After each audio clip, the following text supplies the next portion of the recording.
Right, so as the video title suggests, this is two accounts that I've got from Whistleblowers. The first one is actually a comment that was left under um, my video on Odyssey, 120 hours in England. The thing about Odyssey is that you can write whatever you want on there, and the comments don't disappear. Unlike on the platform that you're probably watching this video on, you can't write anything, or you have to use symbols because it just gets deleted. Not by me, but by the censors over at Gulag Tube. So anyway, the first one, this comment, it reads as follows. Hi Nigel, thanks for your videos. They have helped me keep sane during this 91 Divock nonsense. You made a reference at the beginning of your video about an embalmist who was very quiet during the nonsense, the people's pantomime, let's call it. I can personally tell you that I believe the November Hotel Sierra were practically empty during the nonsense period. I happen to work in the waste industry in the UK. My personal role is to convert waste solvents mainly from industry into fuel. But on that site that I work at, we have a waste to energy incinerator. So I guess they're burning waste to generate energy. And I've worked on in this industry on this site for over 25 years. Our plant incinerates huge quantities of waste from the November Hotel Sierra. During the people's pantomime, the team were told to be ready to receive huge extra amounts of waste from the November Hotel Sierra, as all the facilities at the November Hotel Sierra would be at full capacity. This is what this person was told. I can testify that the waste from the November Hotel Sierra was virtually non-existent during this kind of people's pantomime nonsense period. In fact, so little waste came into the plant from the November Hotel Sierra that the company shut down the plant for nearly a year, and the incinerator team were laid off, and so they didn't have any work to do, and they were paid 80% of their wages. You know, that word that begins with F. I'm not going to mention it here because this video on Gulag Cheap will just get flagged up. So the incinerator team, they were laid off because it became uneconomic to keep running. And then in brackets, he says it uses huge amounts of fuel.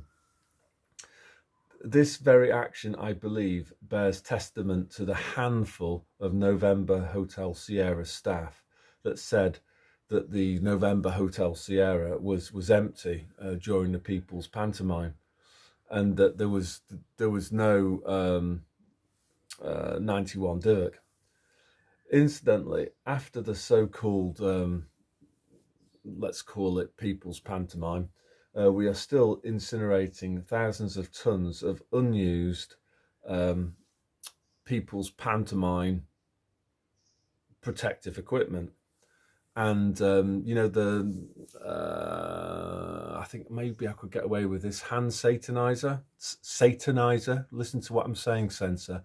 Hand satanizer, yeah? You got that? Hand satanizer, yeah? Fortunately, me and my immediate family never took the Britney Spears. They didn't go to the Britney Spears concerts. I think that's what he means. But I still remember as I watched the normies queuing up outside the Britney Spears and the Boosters concert halls. And he thought at the time that the whole thing seemed surreal and had almost a supernatural feel to it. Yeah. So we are in a battle between good and evil, and many of these people, they've picked their side, haven't they? They've sided with creature comforts, and they've sided with this world.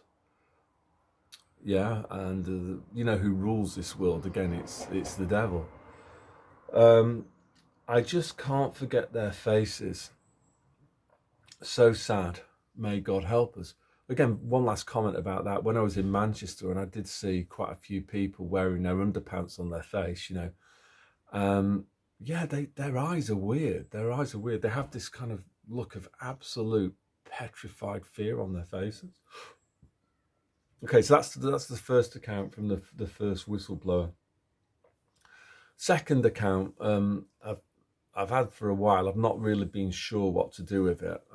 It's been a bit thick about it, really. Because I've been a bit worried about litigation, but I won't mention the company's name, and then we're all in the clear. So this one came from a guy that I used to play cricket with, a really, really decent guy. Saw right through it. If I'm being honest, this guy's was well ahead of the game, well before me. He knew some things were badly up, well before the People's Pantomime. So he says, hi, I've met somebody who has personally spoken to an employee of insert name of company. I'm not going to mention the name of the company, but I have Googled it, and this company does exist, yeah.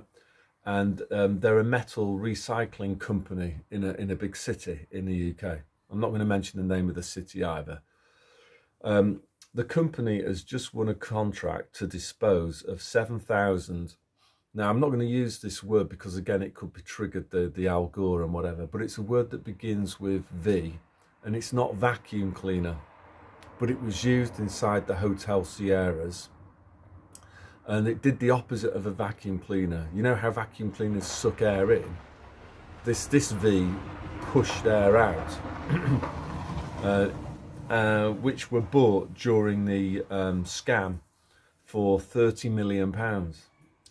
They were never used as they weren't fit for purpose and or faulty. Yeah, I guess, if you're producing a vacuum cleaner, you're used to designing products that suck air in. These products were supposed to push air out, so I suppose. And they weren't used to producing products for the November Hotel Sierra, like companies like Dyson. They've been stored at cost, in brackets, not sure where, since purchase. And this company have purchased each one for 50p, a total of £3,500. So this company are going to be making an absolute mint from this contract to recycle equipment that was bought for the November Hotel Sierra that was never used, hardly used. So I suppose another thing here is that this is just another example of fraud, money laundering, that no doubt the people who run this company are probably well connected, aren't they? And probably, like when you go to the supermarket, you have that thing called cashback, where you buy something and then you can, rather than you with a card, and then rather than you having to hand money over, they give you money. It's a bit like that, So I'm sure this company paid money to gave the politicians some money. Whereas I don't know, it's just fraud, yeah, corruption, let's call it what it is, backhanders, kickbacks, yeah, I'm sure this was going on here. So those are my two stories then, two whistleblowing stories that I thought I'd just have to share with you. I wasn't thinking of doing a video today, but there you go. And one last thing is, please subscribe over to Odyssey. The great benefit there is when I am kicked off this platform, you'll still be able to watch my stuff over there. And then the other thing as well is that you can write me really interesting comments. Yeah, really interesting. Don't come up with stupid stuff about people that read the Torah and how they're responsible for all the world's problems, because that's just stupid. It's the funny handshake club. People who believe and follow the religion of Satanism, they're the ones to blame, not people that read parts of the Old Testament of the Bible. So yeah, that's all I want to say today. So God bless.